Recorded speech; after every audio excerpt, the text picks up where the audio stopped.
बिस्मिल्लाहिर्रहमानिर्रहीम। टेस्टी। जी हाँ, आज हम बनाने जा रहे हैं बहुत ही टेस्टी पेठे का हलवा। उर्फ़े आम में इसको मीठा कद्दू भी कहते हैं और इंग्लिश में इसको पंपकिन कहा जाता है। अगर आप अमेरिका, कनाडा या इंग्लैंड के किसी भी एरिया में रहते हैं तो आपने इसे अक्सर हैलोवीन के दिनों में देखा होगा। तो चलें अपनी रेसिपी स्टार्ट करते हैं।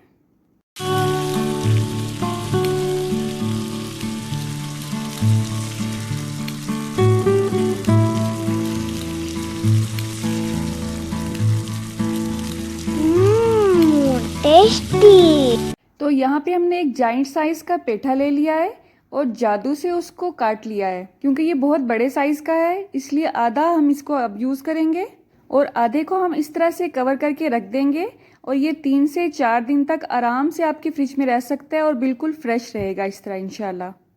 अब जो बाकी का पेठा है उसको हम पीसीज में काट लेंगे। उसके बाद उसके बीज और छिलकों को रिमूव कर लेंगे। अब इन बड़े पीसीज को हम छोटे छोटे पीसीज में काट लेंगे। आप चाहें तो चॉपर में इनको चॉप भी कर सकते हैं और कद्दूकश भी कर सकते हैं, लेकिन मुझे वो तरीका ज़रा मुश्किल लगता है इसलिए मैं इसे हमेशा इसी तरह से काटती हूँ। पेठे के पीसीज को हमने कढ़ाई में शिफ्ट कर दिया है। अब हम इसमें दूध ऐड करेंगे और ये तकरीबन 1 kg के हिसाब से इसमें मैं दूध ले रही हूँ। अगर आप इसमें दूध नहीं डालना चाहते हैं तो आप इसमें पानी डाल के इसको अच्छी तरह से गला लें, लेकिन दूध डालने का ये फ़ायदा होगा कि आपको इसमें बाद में खोया ऐड करने की ज़रूरत बिल्कुल भी महसूस नहीं होगी। अब जब तक दूध बॉयल नहीं होगा चूल्हे की आंच को हमने दरमियाना ही रखना है और इसको कवर करके इसके गलने तक हमने इसको पकाना है। जैसे जैसे दूध में उबाल आना शुरू होगा आप देखेंगे कि पेठा नीचे की तरफ बैठना शुरू हो जाएगा। इसका मतलब ये है कि पेठे ने गलने का प्रोसेस शुरू कर दिया है। अब आपने वक्तन फ़ौक्तन इसमें चम्मच हिलाते जाना है वरना ये नीचे लगना शुरू हो जाएगा। पेठे की तासीर बहुत ठंडी होती है इसलिए गर्मियों में ख़ास तौर पर इसका इस्तेमाल ज़रूर करना चाहिए और ये नज़र की कमज़ोरी के लिए बहुत अच्छा समझा जाता है। इसमें फ़ाइबर और विटामिन ए और सी बहुत ही वाफिर मिकदार में होते हैं, इसलिए जब भी इसका मौसम आए इससे ज़रूर फ़ायदा उठाना चाहिए। अक्सर हकीम हजरात बीपी के मरीज़ों को, कोलेस्ट्रॉल के मरीज़ों को और सरतान जिसे कैंसर भी कहा जाता है उसके मरीज़ों को इसका इस्तेमाल करवाते हैं। इसके अलावा डिप्रेशन के मरीज़ों को भी इसका इस्तेमाल करवाया जाता है। इसलिए मेरा मशवरा है कि आम लोग इसे इस्तेमाल करें ना करें, यूट्यूबर्स इसको ज़रूर यूज़ करें ताकि इसे खाते ही उनकी तबीयत फ्रेश हो जाए और थोड़ी देर के लिए ही सही वो यूट्यूब की टेंशन से निकल आए। आप देख सकते हैं दूध में 3 से 4 उबाल आ चुके हैं। अब हम इसमें इलायची पाउडर ऐड करेंगे और इलायची पाउडर डालते ही इसकी खुशबू से पूरा घर भर जाएगा। चूल्हे की आंच को हम थोड़ा सा तेज़ कर देंगे और इसे इतना पकाएंगे कि इसमें दूध खुश्क होने लगे। हमारे एरिया में इस वक्त तूफ़ानी हवा चल रही है, आपको शायद आवाज़ों से अंदाज़ा हो गया होगा। जब आपने इसकी आंच को तेज़ करना है तो आपने इसकी लिड को मुकम्मल तौर पे बंद नहीं करना है वरना दूध उबल उबल के बाहर की तरफ आने लगेगा। पतले पतले कटे हुए बादाम ऐड करेंगे इसमें और इस वक्त इसको डालने का मकसद ये है कि ये दूध में अच्छी तरह से पक जाए ताकि इसका टेस्ट अच्छी तरह से इसमें रच बस जाए। आप देख सकते हैं पेठा इसमें गल चुका है। अब सिर्फ हमने इसमें दूध खुश्क करना है और उसके बाद हम क्या डालेंगे ये आपको अभी पता चल जाएगा। आप देख सकते हैं दूध में बहुत अच्छा सा उबाल आ रहा है।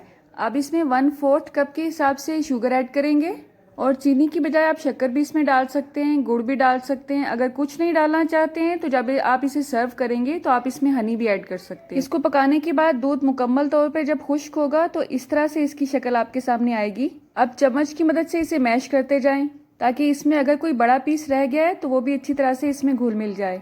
वैसे भी घुल मिल के रहना बहुत अच्छी बात होती है। आप देख सकते हैं दूध ने इसमें खोए की शक्ल अख्तियार कर ली है। अब अगर आप डाइट कॉन्शियस हैं तो इसमें घी या ऑयल बिल्कुल भी ऐड मत करें, आपका हलवा रेडी है। लेकिन अगर आप इसे बच्चों के लिए बना रहे हैं तो इसमें देसी घी का इस्तेमाल करें, वो उनके लिए बहुत ही अच्छा होगा। तो अब हम इसमें 3 से 4 खाने के चम्मच देसी घी ऐड करेंगे और आजकल इतनी गर्मी है कि देसी घी भी मेल्ट हुआ पड़ा है। अब हम इसको अच्छी तरह से भूनेंगे। ये सर्द इलाकों में भी पैदा होता है और अक्सर लोग इसे सूप में डाल के यूज़ करते हैं और साथ ही साथ इसमें अदरक का इस्तेमाल किया जाता है और ये ठंडे और गर्म दोनों कम्बिनेशन में बहुत ही अच्छा लगता है। आपको जब भी मैं किसी चीज़ की रेसिपी बताती हूँ तो उसके फ़ायदे भी साथ साथ बताती हूँ ताकि आप इसे ज़रूर ट्राई करें। और वैसे भी अल्लाह की बनाई हुई हर नेमत में कोई ना कोई फ़ायदा छुपा होता है हमारे लिए, और बगैर किसी वजह से ये कह देना कि मुझे ये अच्छा नहीं लगता अल्लाह की नेमत से इनकार करने के मुतरादिफ है। इसलिए अल्लाह की तमाम नेमतों को इस्तेमाल करें और खुशी खुशी इस्तेमाल करें। आप देख सकते हैं हलवे में बहुत अच्छा सा अब घी निकल रहा है और ये पेंदे को बिल्कुल भी नहीं चिपक रहा और पेंदे से अलग हो रहा है। यही इसकी निशानी है रेडी होने की। बस 1 मिनट के लिए इसे आप मज़ीद भूनें और साथ ही साथ वीडियो को लाइक भी कर दें। अल्हम्दुलिल्लाह अल्हम्दुलिल्लाह हलवा हमारा रेडी है। गार्निश के तौर पे पतले पतले कटे हुए पिस्ते और बादाम इसमें ऐड करेंगे। अगर आपको मेरी ये एफर्ट ज़रा सी भी अच्छी लगी हो तो इस वीडियो को उन लोगों से ज़रूर शेयर कीजिएगा जो सच में कुकिंग सीखने के शौकीन हैं। अल्लाह आप सबका दस्तरखान सजाए रखे और हम सबको सेहत और ईमान का रिज़्क़ अता फरमाए। मेरी नेक्स्ट वीडियो तक अल्लाह हाफ़िज़।